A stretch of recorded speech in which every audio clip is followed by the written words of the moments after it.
弟兄姊妹，今日所讀嘅經文係利未記第16章第1節至34節，主題係上主教導以色列民守贖罪日。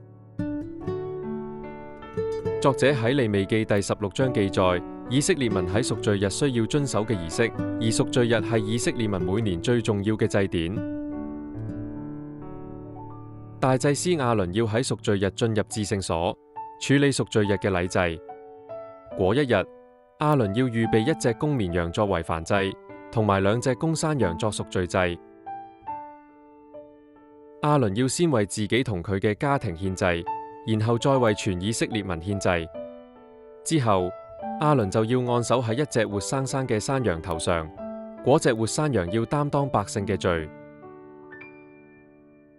要預備1個人，將嗰隻活嘅山羊送到曠野，然後亞倫就要進入會幕，清洗自己嘅衣服。贖罪日當日，以色列民要刻苦己心，所有工作都唔可以做。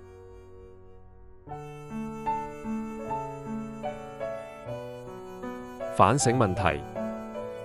作者喺利未記第16章記載，以色列民要喺贖罪日當日刻苦己心，所有工作都唔可以做。咁你有冇定期安排時間，安靜喺上主面前，檢視自己同上主嘅關係呢？